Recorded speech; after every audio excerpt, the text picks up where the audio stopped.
Doutor André foi meu preceptor, foi chefe do serviço de retina nosso aí durante muito tempo, foi formação da escola Hilton Rocha, nos idos do professor Hilton Rocha, né? Isso, dos idos do Hilton Rocha. Dos idos do Hilton Rocha. É.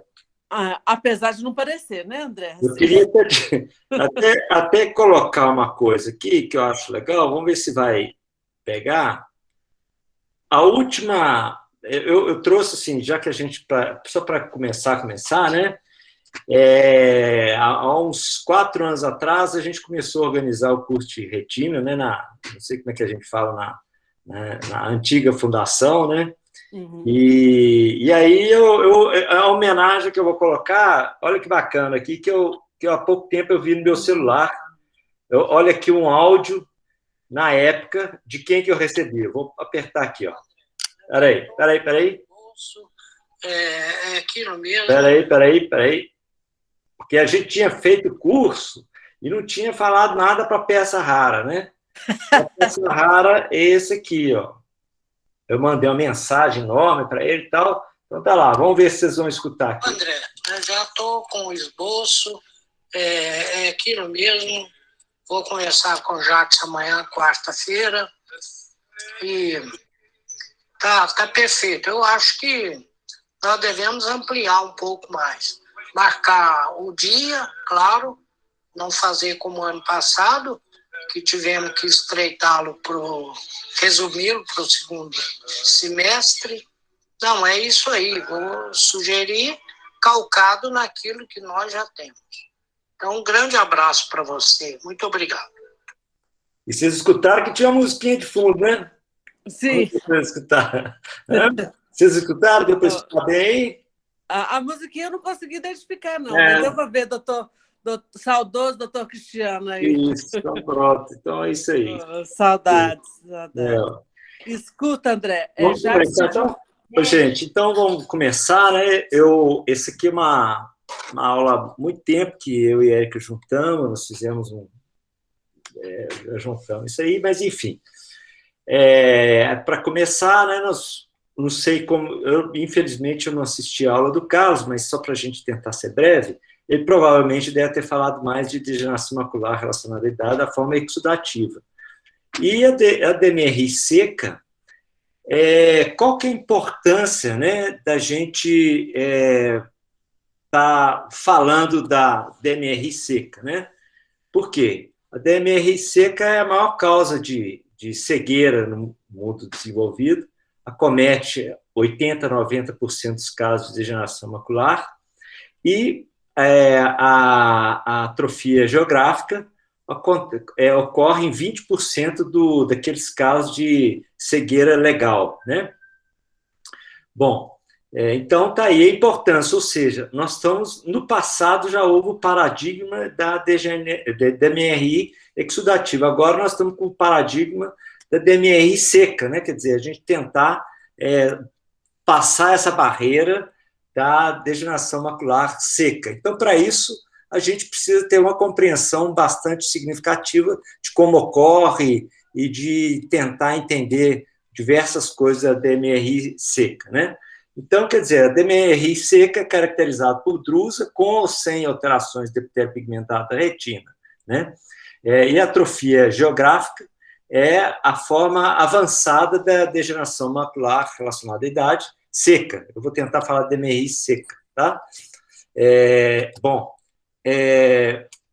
Aqui eu trouxe uns exemplos, né? Quer dizer, as drusas, né? A gente pode ver as drusas aqui no polo posterior, e a sua correlação tomográfica, que nós vamos também falar mais para frente um pouquinho, mas isso são casos nossos que a gente está colocando para mostrar aí essas alterações.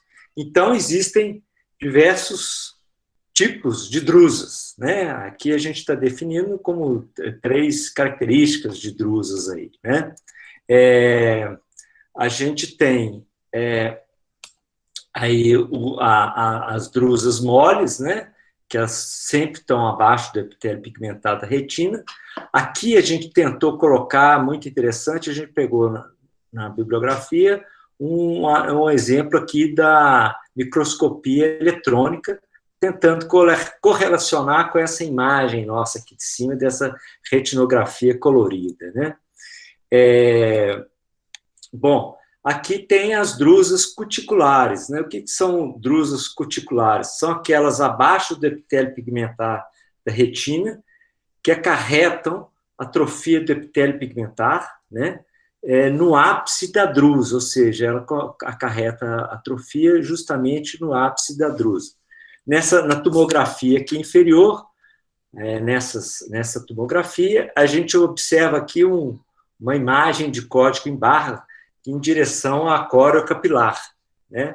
E na flor, geralmente, a gente vê aqui uma hiperfluorescência parecendo um céu estrelado. Então, essa é a característica das drusas cuticulares, né? Bom, depósitos drusenoides, né, ou antigamente chamado pseudodrusas, né, são depósitos de material amorfo acima do epitélio pigmentar da retina. Também, que, como eu disse, no passado isso aí era denominado pseudodrusa, porque é um material que está acima do epitélio pigmentar da retina. Continuando aqui, a gente também tem um caso nosso, que é a progressão da DMRI, né, uma drusa, e no centro aqui, evoluindo para uma atrofia do epitélio pigmentar, né, que é uma de 2016 e de 2018. Aqui outro caso também, outro paciente, 2016, 2018, muito semelhante também às duas imagens, né? Quer dizer, mostrando uma evolução de uma DMRI seca, né? Aqui também um outro paciente, 2015, 2017, 2018. Nós vamos falar mais sobre isso mais para frente, né? Se vocês observarem, aqui a gente tem ainda epitélio pigmentado da retina, e posteriormente aqui a gente já não tem nada, já tem uma hiperreflexibilidade da retina na coroide. Bom, então vamos lá. Guess, em 1970, já tinha definido na forma da DMRI atrófica, né, ou seja, a GA, atrofia geográfica, né, e como sendo áreas, né, bem delimitadas, né, aqui como está bem descrito, bem delimitadas do epitélio pigmentar no polo posterior da retina. Bom, e aí tem o consenso, né, aqui para definir o que é a atrofia geográfica, né? Aqui é Color Fundus Photographic, quer dizer, critérios da retinografia. Então, essa atrofia geográfica é isso aí que a gente está vendo, a ausência praticamente do epitélio pigmentar, e a gente consegue ver os vasos coroidianos visíveis aqui no polo posterior, né? Bom, e como a gente está falando, isso aí é uma incidência bem maior, acima de 85 anos, 4 vezes maior, do que a DMRI exudativa, que aqui eu coloquei para exudativa, né? Bom, e por que a gente tem que avaliar o OCT? Para que a gente tem que ter imagem, né? Como a gente já falou, atualmente a gente tem metade dos olhos com DMRI avançada tem atrofia geográfica. Existem tratamentos emergentes. A gente ainda não tem um tratamento, que nós vamos falar para frente, mas ainda nós vamos explicar o que é isso, né? Mas a gente precisa ter as imagens para poder selecionar pacientes viáveis para um futuro estudo randomizado, duplo cego, ou estudar sobre as medicações, também avaliar os endpoints, aonde está o ponto final desse tratamento, e determinar prognóstico da DMRI seca, detectar complicações e diagnósticos diferenciais, né? A gente vai abordar mais esses primeiros tópicos de cima aqui, né, para a gente não estender muito a nossa aula. Bom, aqui é só para a gente relembrar um pouco, né, de como a gente vê as camadas da retina na tomografia de coerência óptica, né? Porque esse aqui é a terminologia do consenso de uma retina normal. Então, onde que a gente vai estar observando a DMRI seca? Onde que a gente vai estar estudando, né? Que a gente vai basicamente nos segmentos externos, na camada do epitélio pigmentado da retina e o complexo, quer dizer, o complexo epitélio pigmentado da retina e camada de Bruch, nas zonas elipsoide, né? E muitas vezes na camada de Heine, né? Bom, então isso é só para a gente dar uma lembrada na tomografia, porque a gente tem deixado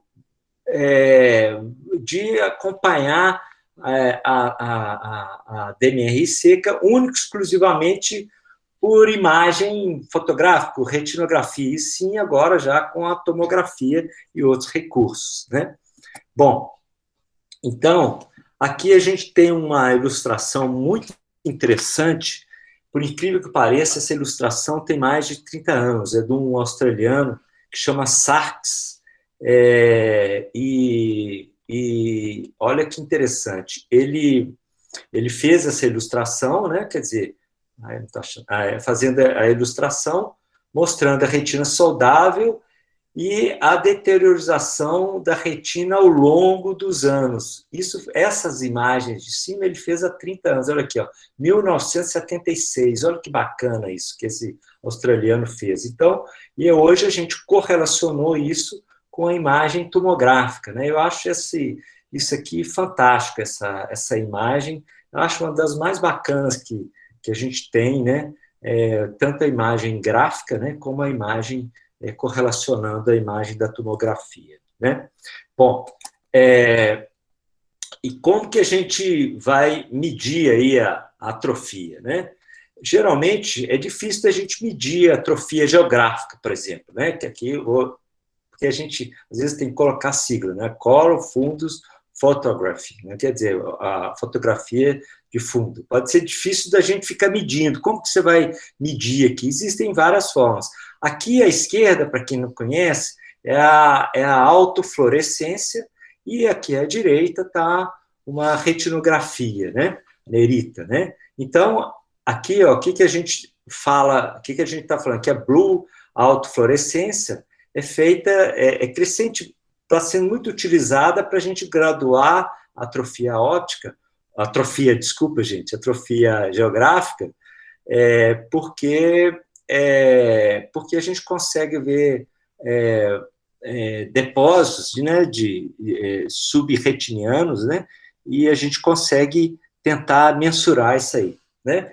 A gente está só explicando aqui embaixo, porque muitas agências, né, para a gente, nesses estudos científicos, geralmente o pessoal usa diversas coisas, fotografia, autofluorescência, e agora a gente está tendo até microperimetria, e também a tomografia de coerência óptica, né?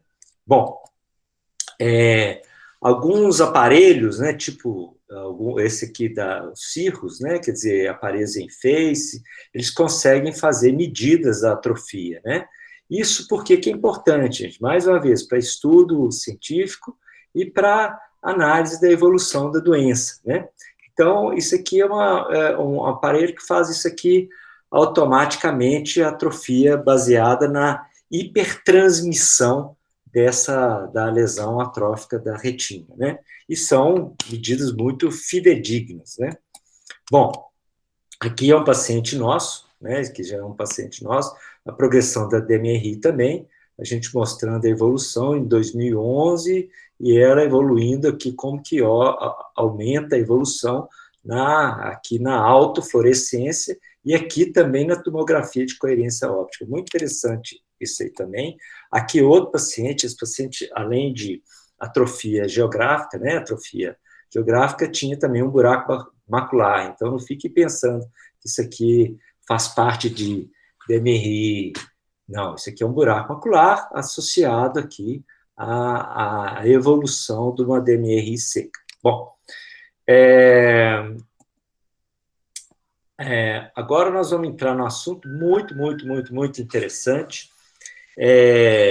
que é um consenso para tentar associar as atrofias, né, as alterações pigmentares, as alterações atróficas com a degeneração macular seca, né, a tomografia de coerência óptica.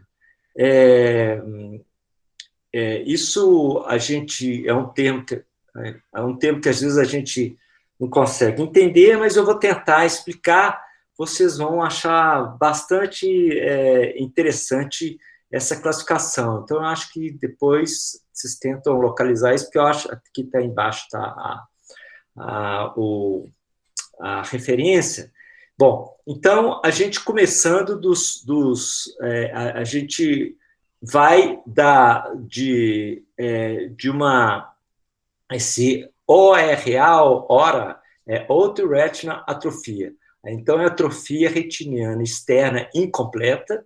Aqui, atrofia retiniana externa completa. Eu vou mostrar imagens mais para frente. E aqui, vocês estão vendo que tem um R aqui. Esse R é de epitélio pigmentar da retina. Então, alterações incompletas, ou seja, atrofia da retina externa incompleta do epitélio pigmentar, e aqui a atrofia da retina externa completa do epitélio pigmentar. Então, essa é uma nova, mas é uma classificação que o pessoal que tem se usado nos estudos para classificar a DMRI seca, né? Então, a gente fala CIRORA, IRORA, CRORA e IORA, né? Quer dizer, o CORA ou IORA, né? Então, essa é a forma que a gente tem utilizado. Eu acho também muito interessante isso aí. Bom, então, aqui vamos começar para o mais patológico, mais doente, né? O tecido mais doente, que é o CIRORA, né? Que é uma zona homogênea aqui de hipertransmissão coroidiana, devido ao quê? A ausência do epitélio pigmentar da retina, de mais ou menos aqui, geralmente de 250 micras, com um afilamento subjacente de todas as estruturas da retina externa. A gente, não sei se vocês estão notando, parece que a retina desaba sobre a coro capilar, né? E também um afilamento de toda a retina, até mesmo a retina interna sofre alterações, isso aí, né? Nas outras lâminas aqui retinianas, né? Aqui tem a IORA, né? Que é a apresentação incompleta, né? Desses elementos, ou seja, a hora tem alterações completas, quer dizer, atrofia completa do epitélio pigmentar da retina, por isso que a gente fala IRORA, né, ou IRORA, mas a gente, em português fica difícil de falar, mas o pessoal fala em inglês também IORA, né, que são atrofias incompletas do epitélio pigmentar, com vários elementos heterogêneos, né, e descontínuos, ou seja, ora a gente tem continuidade, ora descontinuidade daqui da retina, né? Bom, o próximo passo é a completa, o C-hora, né? Que é apenas a alteração aí do epitélio pigmentar da retina completa, né? Desculpa, da retina externa, né? E aqui a alteração incompleta, que é a atrofia da retina externa incompleta, ou seja, a gente não tem tanta lesão retiniana da retina externa, né? Só para relembrar, né? As camadas mais próximas da córeo capilar, a gente chama de retina externa, e as mais próximas do vítreo a gente chama de retina interna. Por isso é que a gente fala aí que é uma atrofia retiniana, atrofia incompleta da retina externa, né? Aqui, olha que interessante, existe nesse trabalho, aqui é com a correlação histológica também, né? Só para mostrar, isso é muito interessante da gente depois dar uma olhada nisso aí.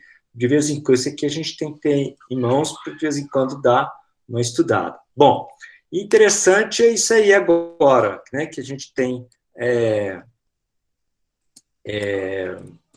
aqui a nomenclatura do CROR, né? Que ninguém conseguiu largar a denominação de atrofia geográfica, que é a completa atrofia da retina externa e do epitélio pigmentado da retina, né? Então, a atrofia geográfica também é o CROR, né? Então, se alguém quiser tirar uma onda, falar assim, não, isso aí não é atrofia geográfica, isso é uma CROR, né? Então, para a gente já falar a nomenclatura relacionada à tomografia de coerência óptica, né? Bom, agora, aqui tem uma coisa interessante, que aqui a gente tem que chamar uma atenção, porque o feixe de laser, né, é uma iluminação, causa uma iluminação aqui do epitélio, uma iluminação do subepitélio pigmentado da retina, né, e que a gente não sabe se a gente vai falar se é uma subiluminação, uma iluminação do epitélio pigmentado da retina, se é uma hiperreflectividade ou uma hipertransmissão. Então, a gente muitas vezes não consegue denominar corretamente como que a gente fala para essa imagem que a gente está aqui, né? Quer dizer, como que é denominado essa imagem. Mas, atualmente, o pessoal tem preferido mais a informação científica, mas a gente tem usado mais o termo hipertransmissão, né? Então, a imagem, quando a iluminação do OCT atravessa a córeo capilar, né? Quer dizer, a iluminação que proveniente do laser do OCT atravessa a retina interna e externa e chega na córeo capilar, a gente chama de hipertransmissão, né? Mesmo com a presença aqui também que a gente tem que destacar, olha que interessante, uma persistência de um depósito laminar basal, né? Persistente aqui, né? Bom, opa, não foi? Bom, bom, então, a gente já falou um pouco de nomenclatura aí das imagens, falamos do OCT, e agora a gente vai falar uma coisa também muito interessante, porque muitas vezes a gente confunde o que é uma... Quer dizer, mais para frente vocês vão ver isso, porque muitos pacientes com degeneração macular seca podem desenvolver exudação.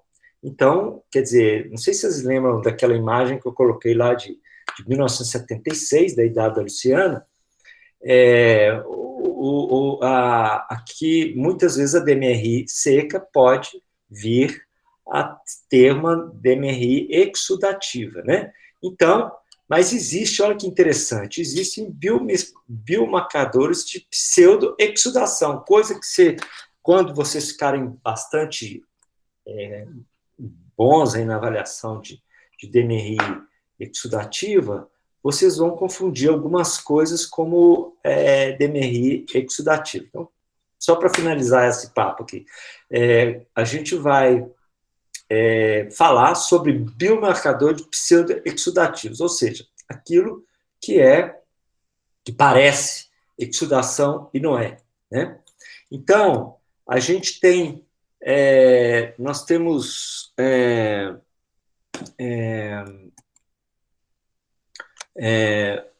na verdade, a gente vai mostrar 8 lesões que simulam a DMR, simulam vazamento. Vamos falar aí, em vez de exudação, vamos falar vazamento. Parece que tem alguma coisa vazando, que tem alguma membrana subretiniana que está vazando tanto para a retina externa ou subepitélio pigmentar, né? Então, acho interessante trazer isso aqui, né? Isso aqui eu já tinha pego em alguns artigos, né?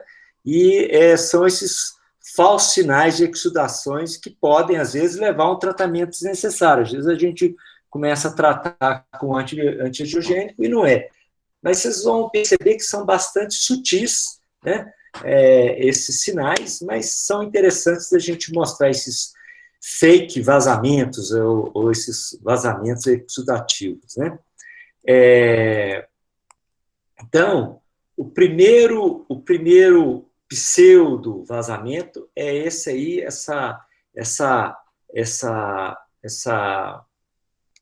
opa, deixa eu colocar aqui.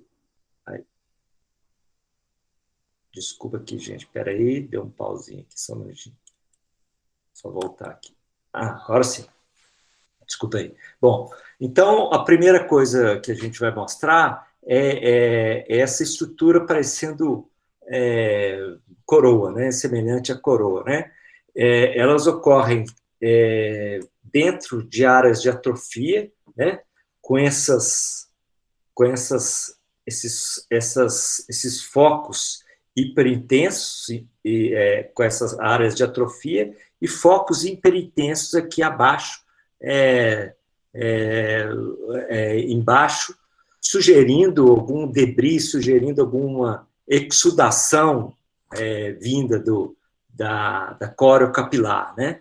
E a gente pode ver que em algumas, a gente vê uma hiperautofluorescência, né? Quer dizer, a gente vê uma hiperreflexividade e às vezes parecendo que está tendo alguma, não sei se vocês estão percebendo, são acúmulos, parece que tem um debris, parece que tem um processo degenerativo proveniente da córeo capilar, mas na verdade, fazendo um aumento dessa imagem que a gente está fazendo aqui, não é essas imagens não são minhas, evidentemente, já são desses artigos, a gente vê aqui uma espícula, a gente consegue ver que é uma estrutura em forma de coroa, né? Bom, outro sinal de vazamento, né, que aparece aí, foram descritos, né, são essas... Opa, peraí. São essas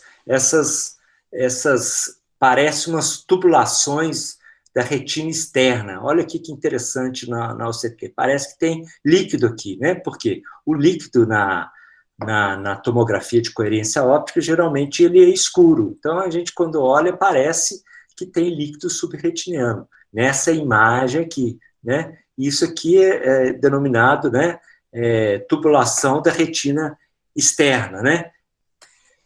Bom, vamos... Então, essa aqui, como a gente falou, é a mesma, né? Essas tubulações da retina externa. Muitas vezes, erroneamente, se faz tratamento com anti-VEGF, ela regride e a pessoa, olha, realmente era uma membrana. Mas não, isso aqui pode regredir sem tratamento, que é esse caso aqui, né? E, geralmente, eles podem, quer dizer, essas tubulações, né, que estão aqui, né, que são estão relacionadas a lesões atróficas do epitélio pigmentar, elas podem desabar, e se vocês olharem, elas abrem o espaço subretiniano. Olha aqui, a retina externa vem e ela se perde, né, aqui próximo ao epitélio pigmentar da retina. Aqui, mais uma ilustração, né, mostrando como que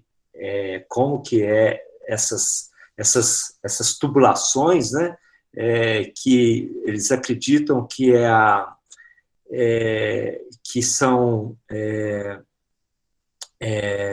cones degenerados, né, da membrana da membrana externa, né? Então eles acham que quer dizer, provavelmente é um acúmulo de tecido, né, de mitocôndrias nessa região, né? Isso também aqui numa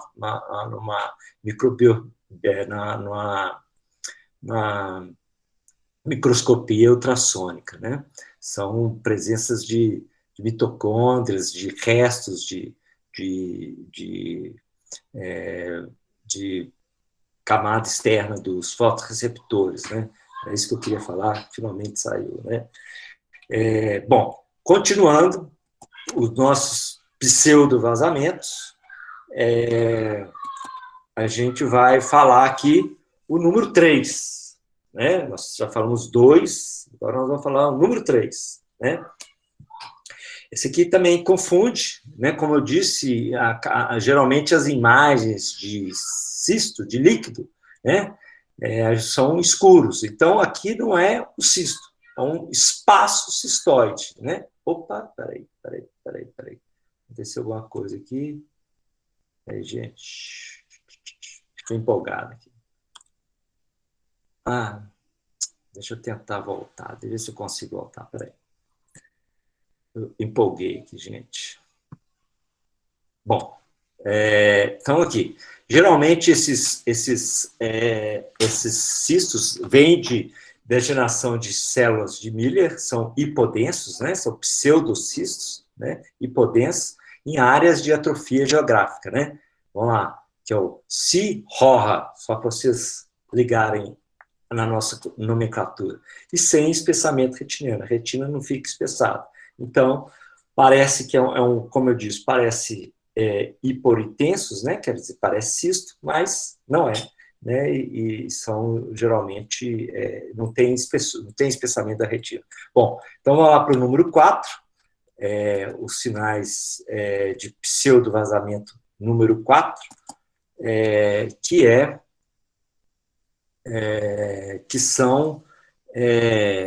um estudo francês, espanhol, que descreveu uma coisa bastante interessante, que é essas cunhas, deixa eu ver se eu tá aqui, isso, essas cunhas essas cunhas hiporreflexivas aqui da membrana de Bruch, né, que assemelham a presença de líquido, né, no ápice da plexiforme interna. Provavelmente, esse espaço que se forma aí, né, essas cunhas, são correspondentes provavelmente aos axônios, né, dos neurais e da camada de Henle dos fotorreceptores degenerados. Então, dessas imagens, deixa eu só pôr aqui de novo, um pouquinho, só para vocês verem de novo, dá essas imagens, né? Sumiu, mas tudo bem. Dão essas imagens aí, parecendo esse espaço cístico aí, decorrente, né, de fotorreceptor degenerada, né?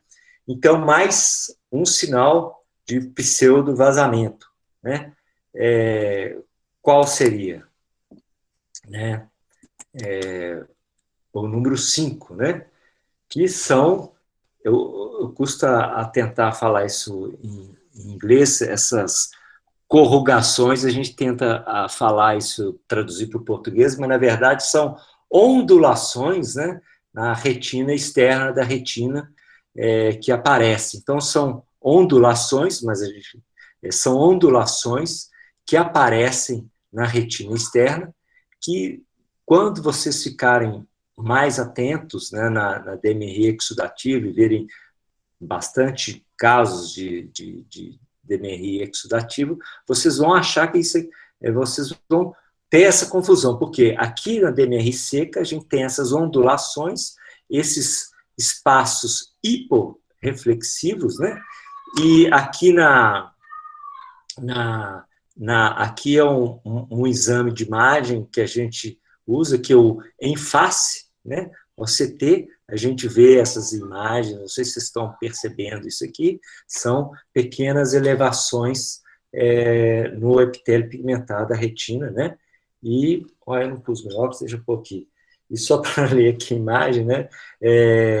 Aqui, se vocês observarem, né? Geralmente,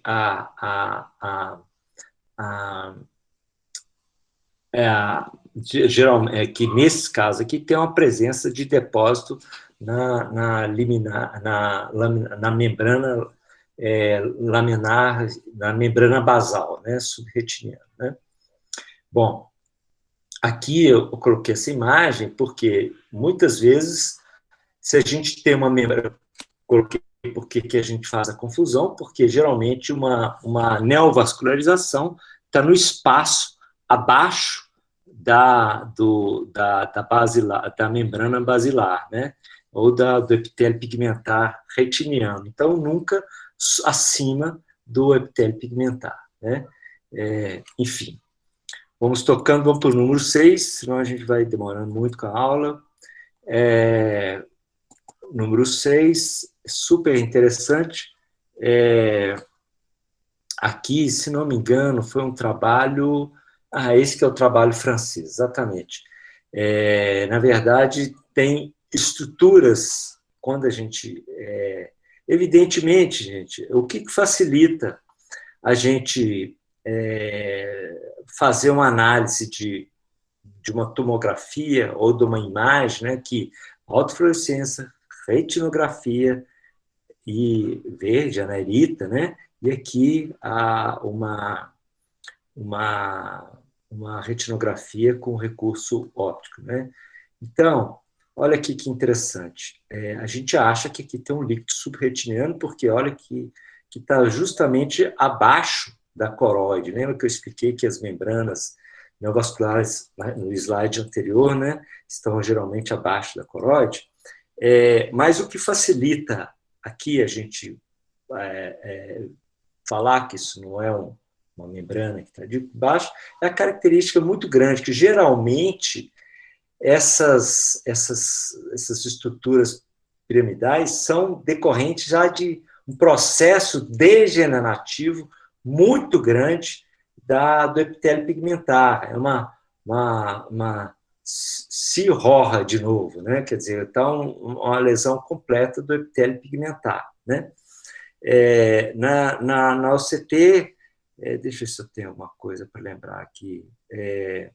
Mas isso aqui, quer dizer, muitas vezes essas lesões aqui podem ser de drusas que foram regredindo ao longo do tempo. Então, formam essas camadas aqui, né, vistas na tomografia, né? Bom, aqui também um sinal de, além da gente ter falado que geralmente está relacionada a esse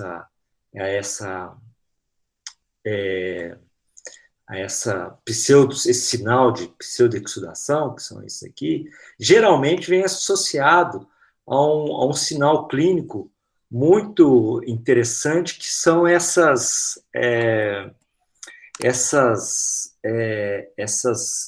drusas refringentes.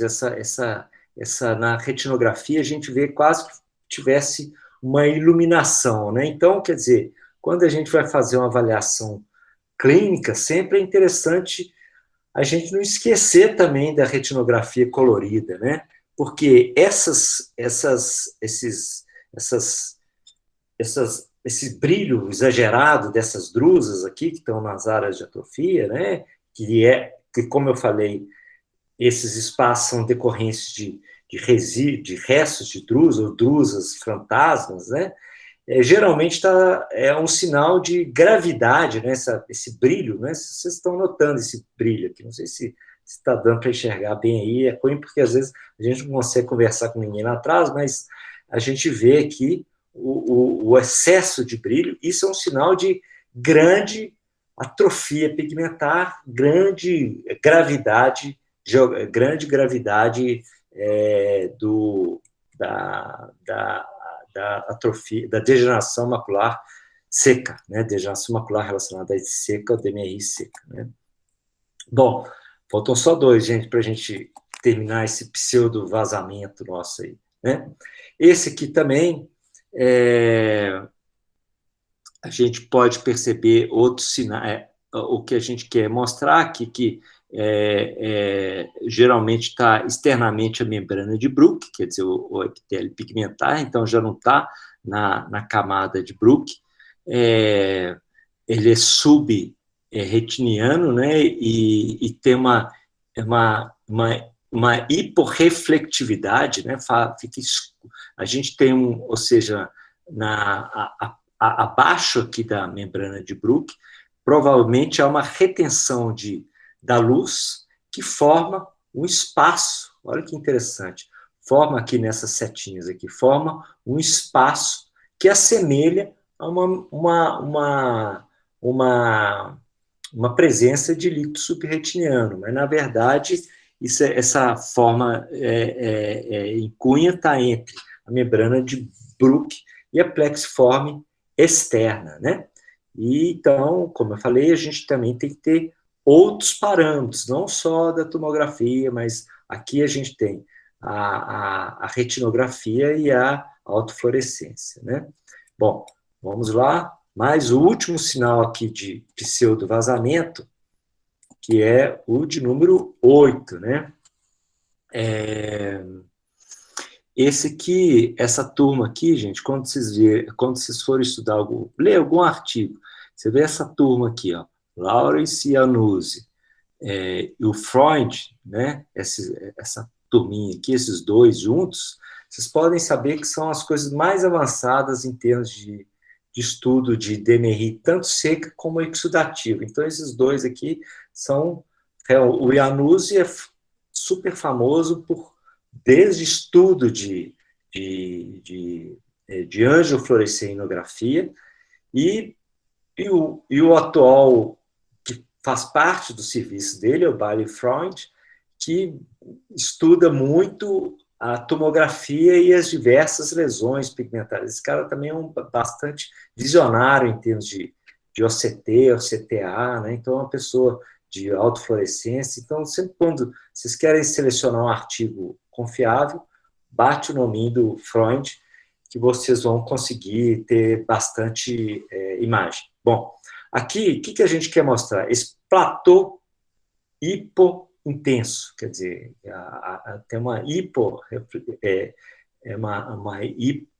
parece que tem uma membrana neovascular aqui de baixo, né? Não sei se vocês viram isso na aula do Carlos, mas eu acho que deve ter mostrado lesões que assemelham muito. Esse de todos os sinais de pseudo-exudação, esse aqui eu acho que é o que, assim, que a gente mais confunde, né? E deixa eu ver o que eu posso falar aqui. Geralmente, o que isso aqui é? Geralmente é uma evolução do descolamento do epitélio pigmentar drusenoide, né? Quer dizer, você tem um descolamento do epitélio pigmentar, o epitélio descola, e geralmente drusas associadas. Então, existe, quer dizer, existe o descolamento do EPR, né? E junto a drusas. Então, quando essa imagem a gente observa, parece que tem uma membrana, mas olha aqui que interessante. Por que a gente consegue falar que não tem? Porque a gente está vendo a hiperreflectividade que não tem nada na coro capilar. Mas parece, né, que tem, mas na coro capilar a gente não consegue ver, né, a gente não consegue ver nenhuma lesão aqui. Esse, para mim, é o falso sinal, quer dizer, o fake sign mais parecido com a retina, com a DMRI exudativa, né? Bom, só para a gente tentar terminar, né, já que a gente falou muito só um minutinho, peraí, só um pouquinho. Só para a gente falar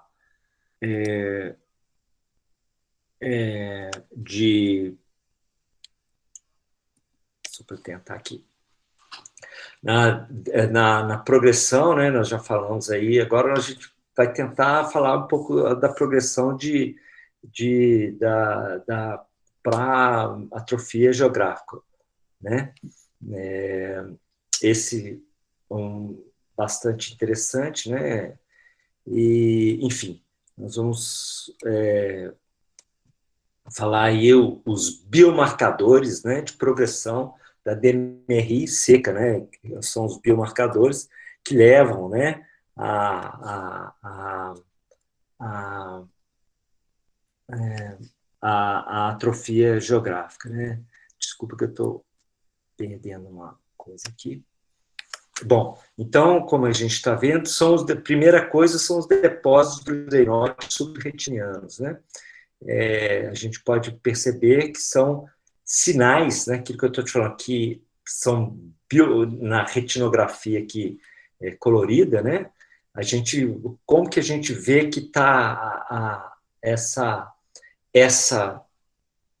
imagem aqui é mais antiga. A gente observa são esses depósitos bem hiperreflexivos aqui, né? Não é hiperreflexivo, mas esses pontos brancos, né? Essa coloração, essa área de atrofia, né? Em evolução, né? Bom, que aqui nessa imagem a gente vai são, né? Esses depósitos drusenoides aqui, né, quer dizer, são drusas, né, que é aquela imagem que eu mostrei, naquela da atrofia, né, da retina externa. Bom, esse aqui, né, não sei se é interessante a gente só voltar na nomenclatura, esse aqui é um IORA, né, quer dizer, é uma atrofia uma atrofia incompleta, né, da retina externa, né? Então, uma atrofia incompleta. Então, isso é uma evolução, uma segunda daquela imagem anterior que a gente viu, né? Outra coisa que a gente vai ver aqui são as alterações aqui também da Alter Nuclear Zone, né, da retina, né? São as camadas, né, desculpe, gente, são dos fotorreceptores, né? A gente começa a perceber lesões aqui nos fotorreceptores, a gente já começa a observar alterações aqui das camadas dos fotorreceptores, afinamento, né? Não sei se vocês estão percebendo, né? Aqui está uma retina relativa, não vamos falar mais retina ainda com uma espessura, e a gente vai observando que há um afilamento desses fotorreceptores, né? Dos fotorreceptores, né?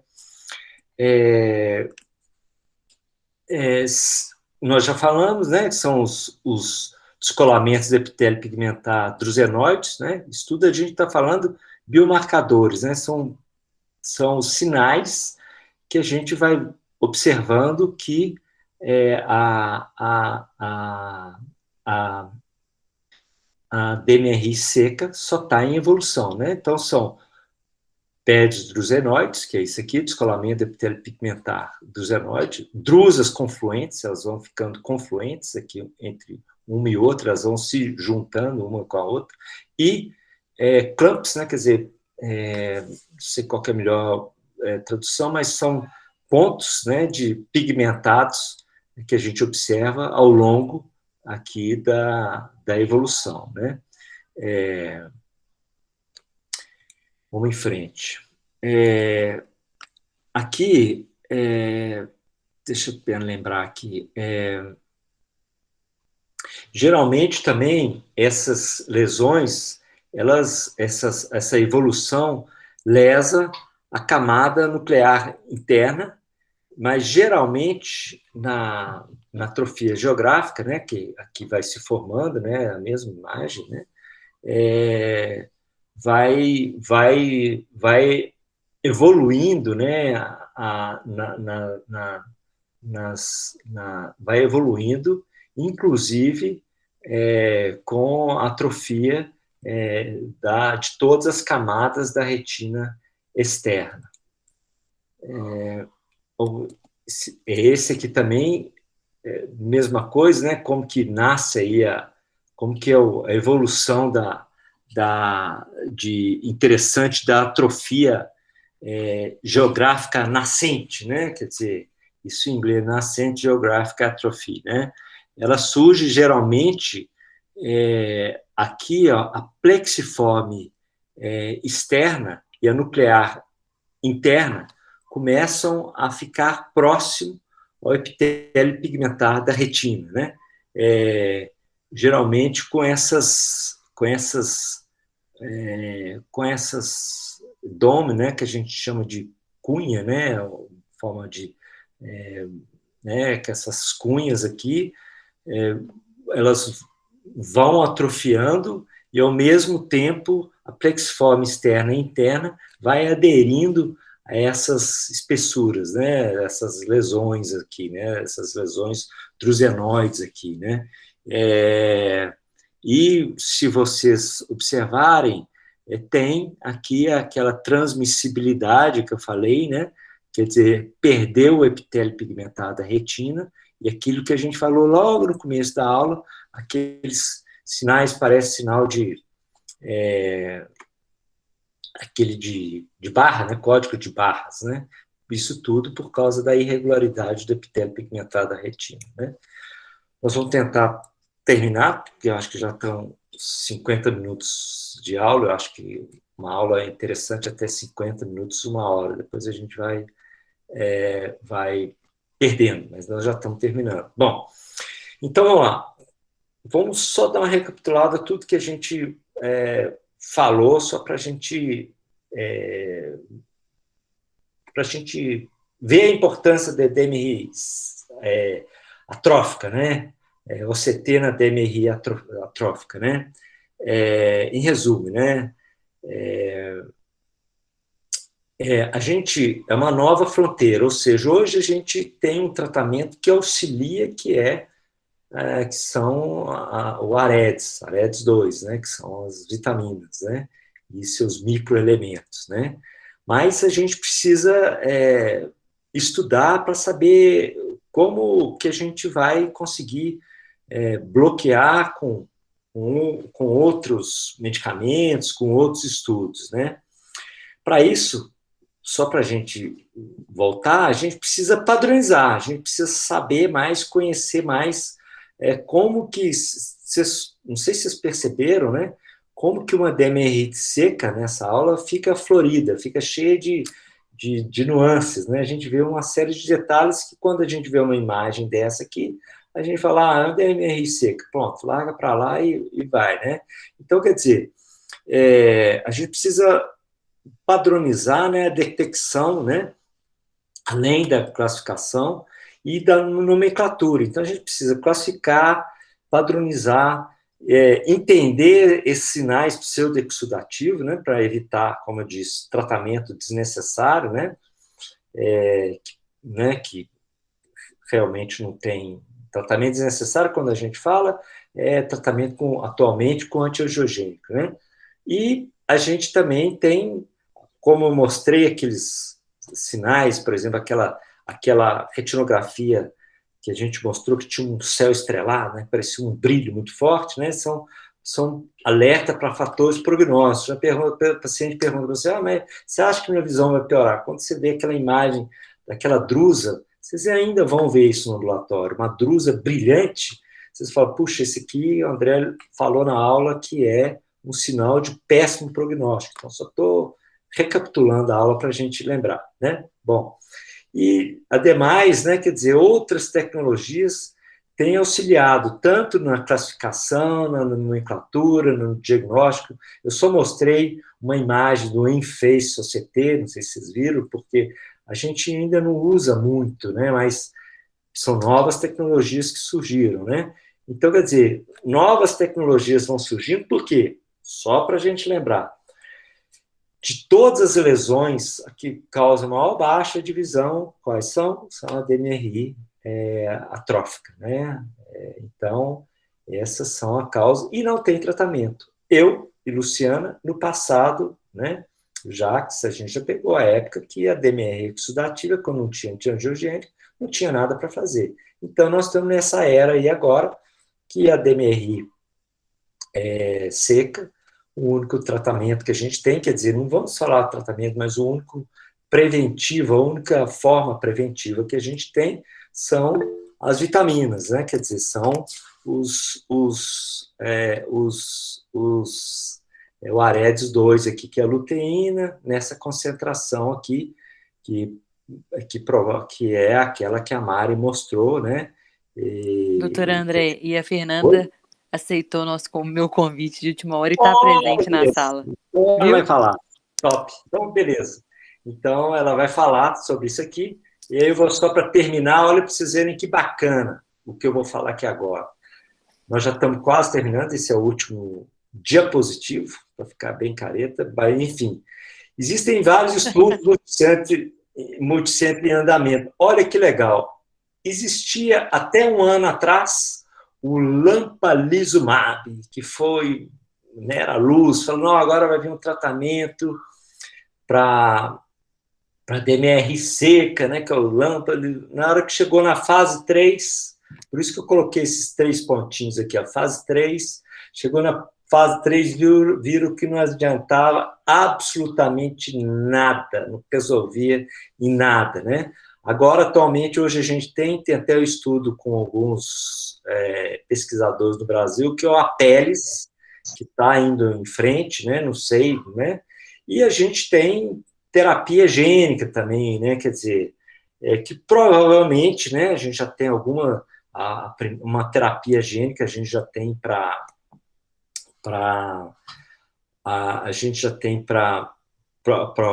doenças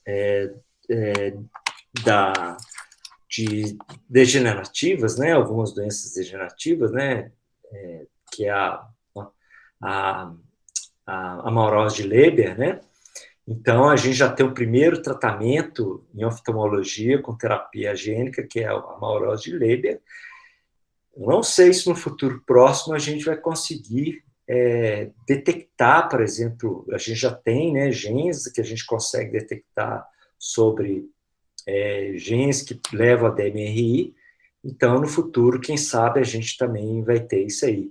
Mas, enfim, hoje a gente não tem absolutamente nada que possa realmente ser um tratamento que bloqueia por completo a DMRI atrófica. A gente tem que ameniza, que é o Aedes 2, espero que ela vá falar um pouquinho aí a vantagem do Aedes 2, eu não vou entrar para tentar ver se a gente consegue falar isso aí. Bom, só para a gente finalizar, agradecer. Se alguém quiser conversar comigo ou mandar um e-mail, está aqui meu e-mail, aqui das 2 clínicas que eu trabalho, que é o Centro Brasileiro de Ciências Visuais, que é o CBCV, e o NOB. E se alguém depois puder divulgar, nós temos um Instagram lá do NOB, perdoe, gente, nós temos o Instagram do NOB, que é Oftalmologia NOB, é um Instagram de divulgação para paciente. Então, a gente tenta, toda semana, a gente está tentando lançar alguma coisa em todas as áreas da oftalmologia, então está sendo muito interessante o feedback dos pacientes, das pessoas que querem ver isso aí. Minha aula está nisso aí, é uma aula mais completa, está nisso aí. Obrigado, gente, valeu aí por passar essa 1 hora juntos aí, ok? Muito obrigado, gente.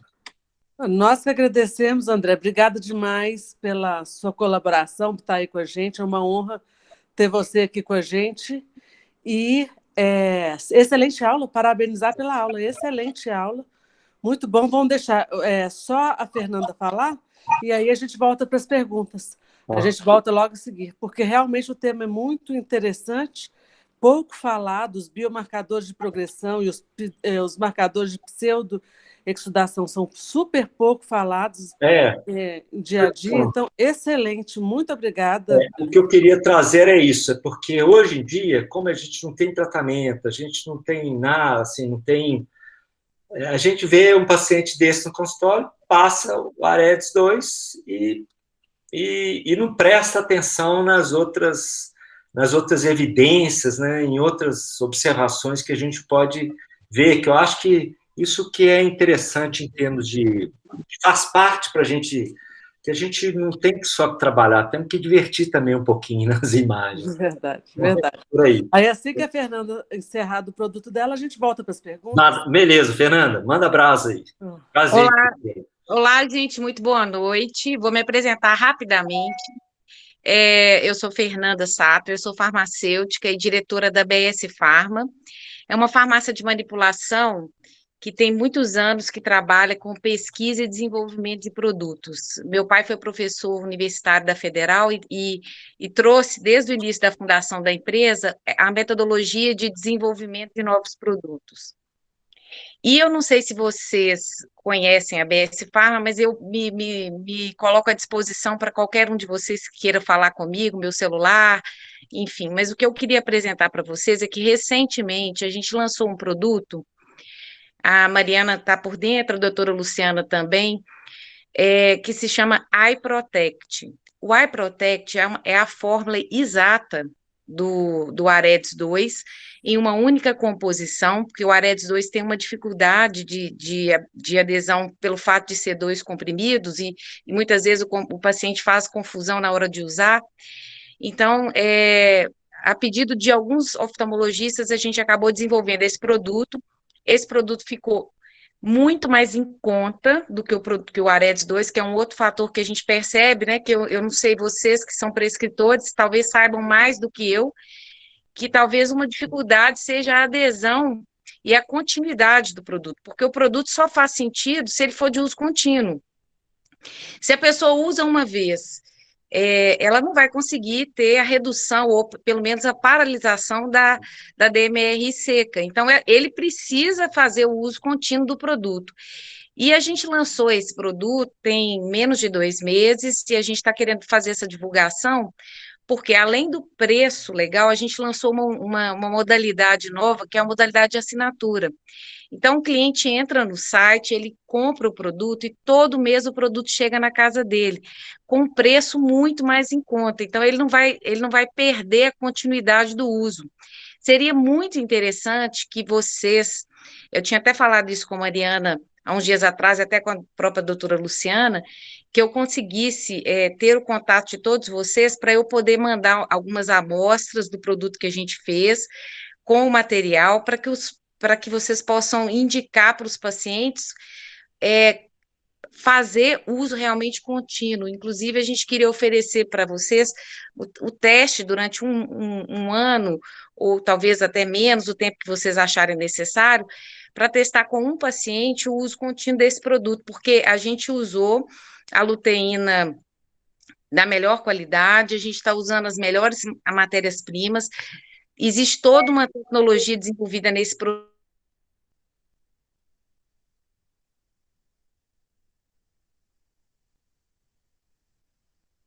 Que pena, hein?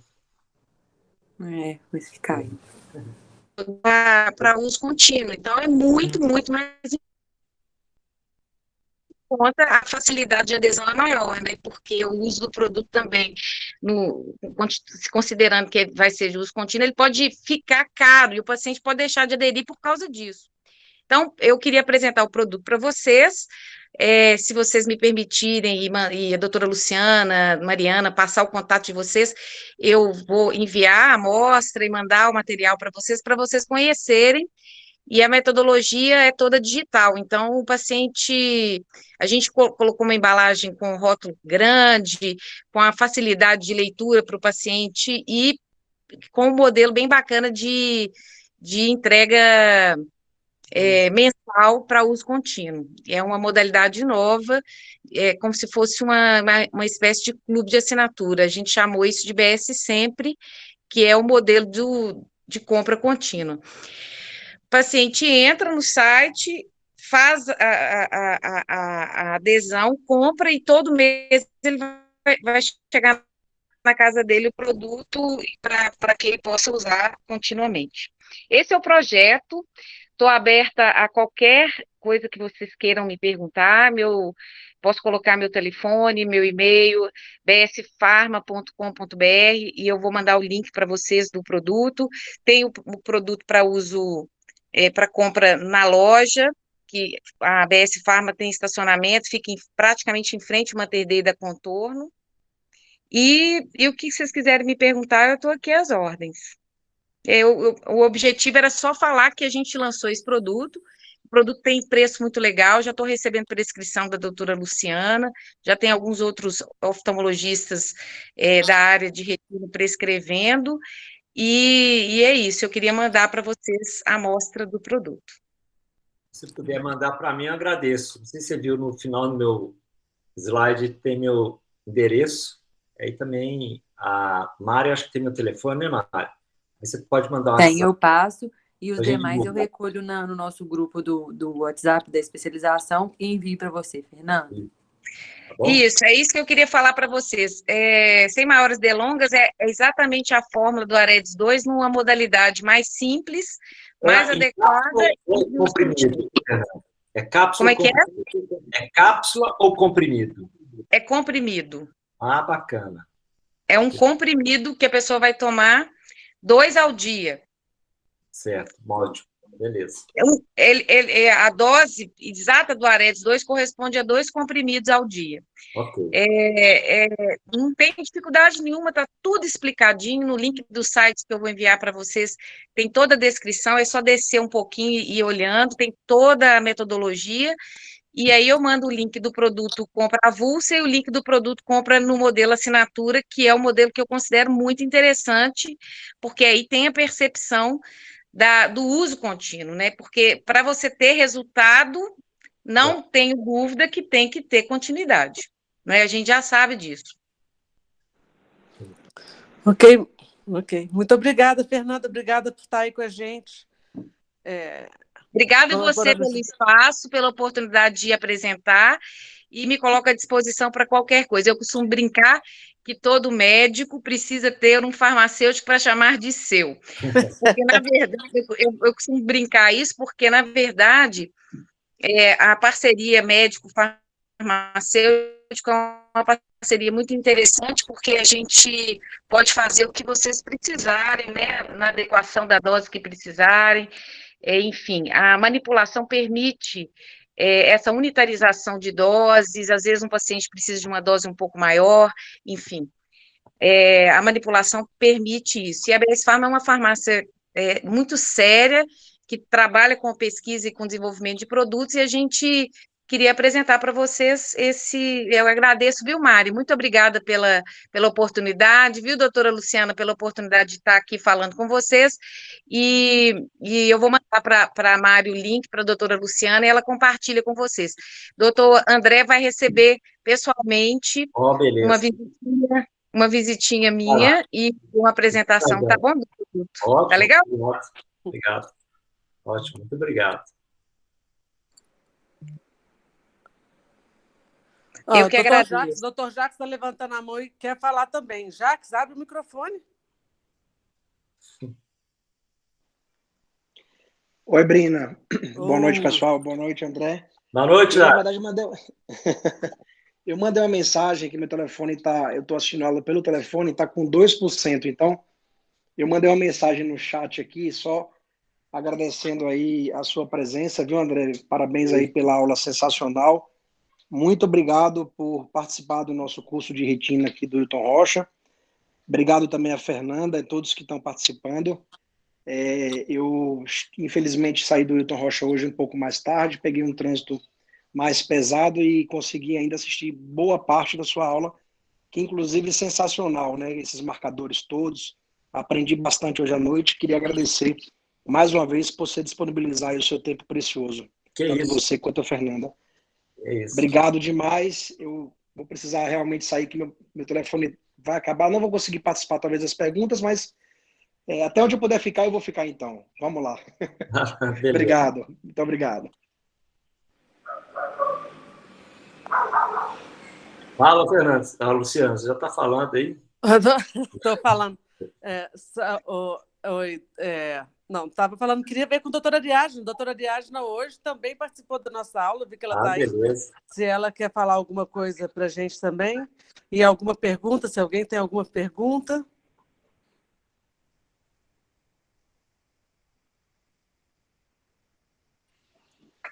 Ô, Brina. Oi. Então eu vou aproveitar aqui meus últimos minutos aqui Viu, André? E Ah, eu queria aproveitar a fazer uma pergunta que eu acho difícil quando a gente encontra na tomografia de coerência óptica os famosos descolamentos epiteliais, né? Eu isso. queria saber, André, assim, você pode me dar um panorama geral, sabe, do que é que você, de como que você costuma agir, tratar, não tratar, complementar com algum exame, angiofluorescilografia ou algum outro exame complementar, mas eu queria saber o seguinte, a pergunta é, quando você encara um paciente que tem um descolamento epitelial, né? São vários tipos, eu não vou entrar em detalhes, mas de uma forma geral, quando você encontra um paciente que está com DMRI e você vê um descolamento epitelial de tamanho razoável ou de tamanho grande, ou, enfim, eu queria saber como que você planeja a sua propedêutica, então como que você planeja a sua propedêutica e como é que você raciocina em cima daquele DEP. Eu estou perguntando isso porque É a dúvida de eu todos nós, né?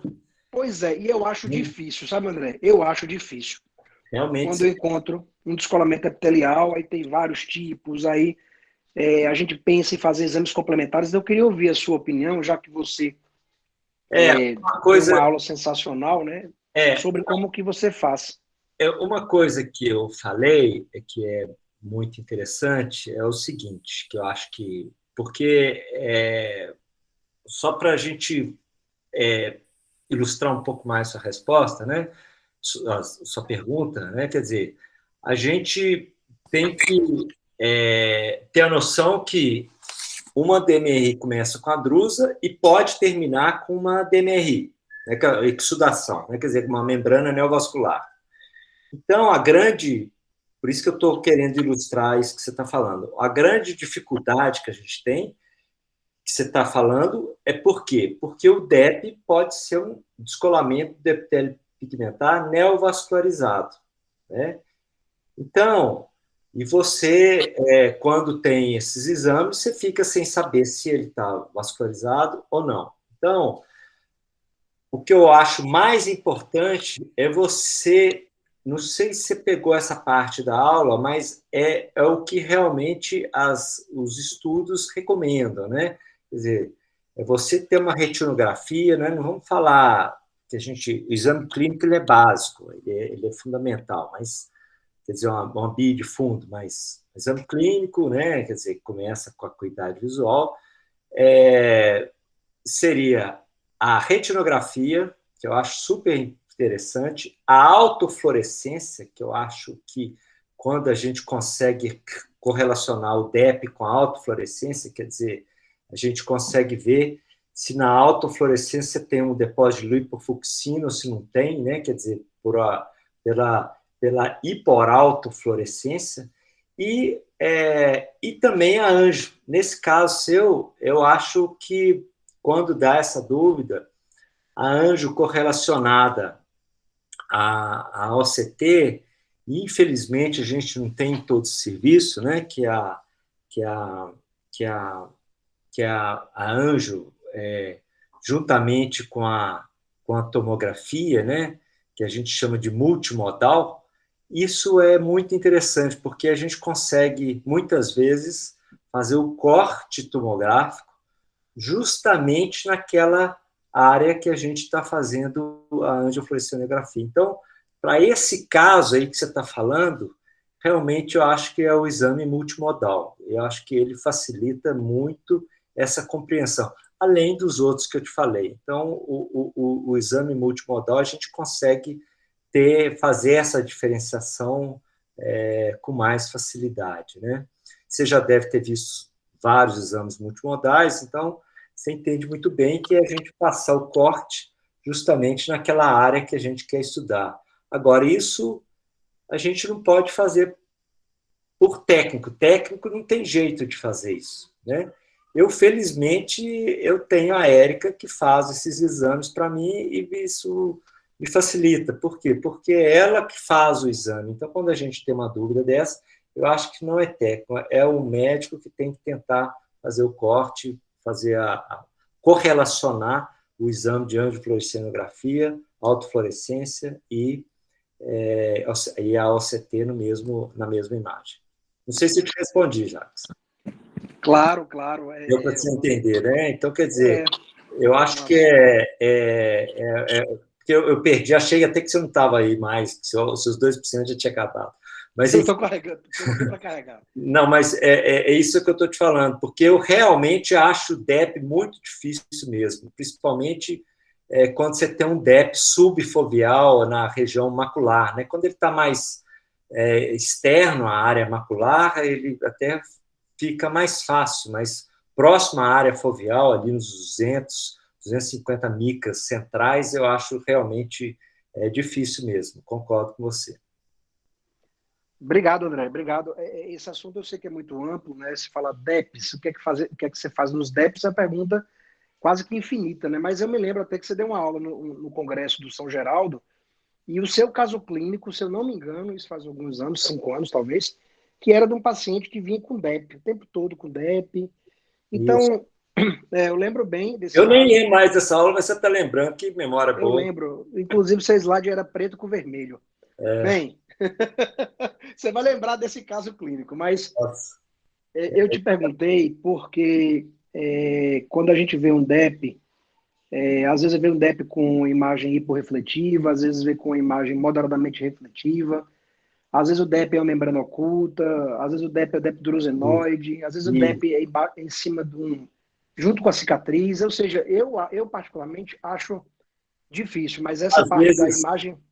Às vezes é lateralizado a um pigmento, né? Quer dizer, né? Você fala assim, isso aí é como eu estou te falando, quando ele é vascularizado, né? Que acho que a gente entra em confusão, que aí a gente já vai para outro cerato. Por isso que eu te falei essa cronologia, porque para as pessoas também um pouco entenderem o que a gente está conversando aqui, né? Quer dizer, entender que descolamento epitelopigmentar é realmente difícil, e que às vezes a gente tem que fazer uma associação de exames, né? Então, maravilhoso, André. Muito obrigado. Aí uma resposta, é uma pergunta que eu particularmente considero difícil, mas eu queria aproveitar exatamente a sua experiência, né, para poder saber. Como eu estou te falando, infelizmente é um exame bem feito mesmo. Não tem jeito. Eu acho que a gente consegue diferenciar bem, né? Não sei. Eu peguei uma imagem, por exemplo, de umas espículas, né, que pareciam, né, imagens de exudação, né? Mas essas imagens, por exemplo, eu nunca vi. Essas todas que eu coloquei lá, eu nunca vi. Mas o que eu quero te dizer é o seguinte, ali está, naquela imagem que eu coloquei, está a excelência de quem coletou aquela imagem. Então, fica muito difícil, às vezes, a gente dissociar a flúor da tomografia, né? Isso aí que eu gostaria de falar, né? Eu acho Perfeito. Que a flúor ajuda muito a gente, né? Obrigado, Diniz. Bom, acho que encerramos, André. Obrigada novamente, querido. Obrigada por estar aqui com a gente. Então, é uma honra ter você. Obrigada, excelente aula. E em breve estaremos todos juntos assim que isso tudo melhorar, se Deus quiser. Vai passar, né? Vai passar, nós vamos reunir para tomar um vinho. Isso aí. Tá bom? Grande abraço, boa noite a todos. Beijo para vocês. Tchau, tchau. Tchau, pessoal. Boa noite. Obrigado mais uma vez. Tchau, Brino. Tchau, Marina. Tchau, pessoal.